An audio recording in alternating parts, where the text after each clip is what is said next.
Bonjour, on se retrouve du coup pour une nouvelle vidéo aujourd'hui. Même si le cadre est assez particulier, on est là pour l'épisode 3 de Build. Un épisode qui est vraiment hyper bien, même si je trouve qu'il y a d'autres trucs à redire quand même dessus cette fois-ci. Déjà, l'épisode démarre là où on s'est arrêté dans l'épisode 2 du coup. C'est très bien ficelé, je suis vraiment curieux de voir où on va nous mener parce qu'ici, bon, Ichigo a un échange justement avec le Quincy. Et le Quincy est là et dit ouais mais tu débarques, tu sais pas qui on est et t'as foncé tête baissée. Déjà là on se fait ok, bon ça commence déjà bien. Le Quincy commence à montrer des pouvoirs qui overpétés, même déconner. Parce qu'on a l'impression comme quoi il peut absorber l'énergie spirituelle qui est autour de lui pour justement accéder à une transformation. Du coup vous pouvez voir en image ici, en image la fameuse transformation qui se retrouve avec des ailes, avec un style d'anneau comme si c'était un ange au-dessus de sa tête. Donc visuellement ça claque sa mère parce que du coup il passe en level 2. Puis à partir de ce moment là en fait tout part hyper vite dans l'épisode parce que Ichigo et lui ont une confrontation certes assez dynamique. Ichigo montre comme quoi pas simple Shinigami, il est au-dessus, au point où Quincy dit j'en attendais pas mieux eux à ton niveau. Et Ichigo pense pouvoir régler ça en un quart de temps. Il utilise son Bankai et il y a une confrontation au point où Ichigo dit comme quoi il est plus fort qu'Oryu Ishida. Et puis là, à ce moment-là, justement, le Quincy a une remarque là-dessus, il fait Oryu Ishida. Et puis on sent qu'il y a une information qu'on n'a pas tout le long. En parallèle, on suit du coup Oryu Ishida qui se renseigne sur les Quincy, pourquoi ils ont disparu et tout. Il mène l'enquête, il nous amène du coup à se poser encore plus de questions sur ce qui s'est réellement passé sur les Quincy.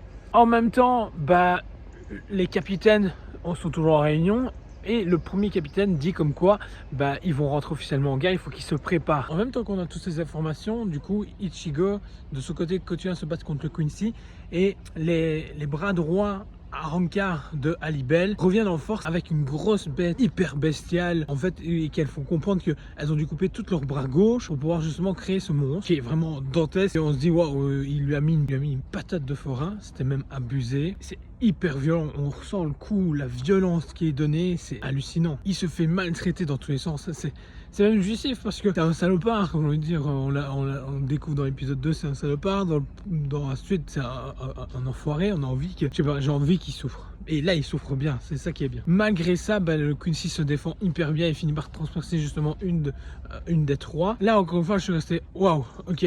Ça continue à être hyper trash. Et Quincy du coup n'a pas dit son dernier mot parce qu'il va réabsorber l'énergie spirituelle au point où on voit des morceaux de Chad, des morceaux même de ce monstre s'enlever et aller vers lui. Il finit par se transformer en un truc horrible, dégueulasse. Et tu sens que ça va être hyper violent. Je suis vraiment curieux de voir comment ce combat-là va se terminer avec Ichigo. Parce que ça a l'air dantesque. Il va devoir aller encore plus loin dans ses retranchées. De ce côté, le Wadenreich décide de lancer l'assaut vers The Society. Ils ont pas de temps à perdre. Ils se sont dit, ok, là on a l'occasion. Ichigo est au Wakamundo. Du coup, on va foncer et on va y aller à fond. Du coup, on entend les alarmes sonner et tout. Et en même temps, on continue tout doucement à apprendre ce qui s'est passé il y a justement 200 ans de mémoire qui est dit. Pourquoi les Quincy et les Shinigami ne travaillent plus ensemble? En fait, ils expliquent comme quoi les Shinigami purifient du coup l'âme. Donc si vous êtes à Holo, ils le purifient. Vous allez à la Soul Society, alors que justement tout ce qui est les Quincy, ils vous détruisaient et c'est tout. Et puis du coup, on allait perdre un équilibre. Il faut un certain équilibre. Les Shinigami estimaient comme quoi il devait y avoir un certain équilibre à ce niveau-là. Malgré des discussions avec les Quincy et tout, ça a mené à rien du tout, ce qui a fait que du coup les Shinigami ont décidé d'éradiquer malheureusement les Quincy. En même temps qu'on a toutes ces informations, Ishida continue à se renseigner de son côté. On n'en sait pas plus pour l'instant, j'espère qu'on sera assez rapidement dans l'épisode 4 du coup les informations que lui a pour se dire ok, on n'a pas que la version des Shinigami, parce que oui les Shinigami disent forcément les Quincy c'est mauvais pour X raisons.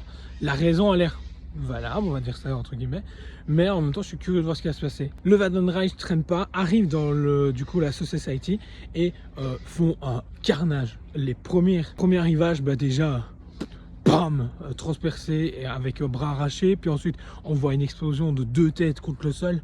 Ils sont vraiment pas là pour rigoler, ça va être juste violent. À l'époque j'avais lu les scans et je sais comme quoi ce passage là va être extrêmement hard visuellement, donc ça pète à mort. Je veux dire, tout le long on est là, on fait waouh, ok, on continue à prendre des claques et la censure, il n'y en a pas, hein, comme d'hab, je veux dire, comme l'épisode 1, 2, la censure est inexistante et tant mieux, c'est ce qui apporte beaucoup.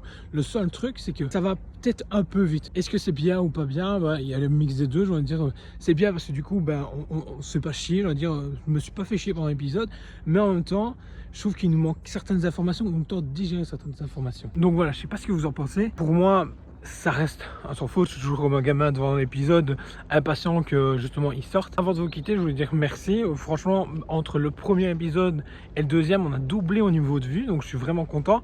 On est de plus en plus d'abonnés aussi également, donc ça fait vraiment plaisir d'avoir des retours positifs. Donc je trouve ça vraiment bien, et puis on peut échanger dans les commentaires, donc c'est cool aussi. Donc n'hésitez pas à dire ce que vous avez pensé de l'épisode, de la vidéo, et du coup on se retrouve pour la prochaine vidéo.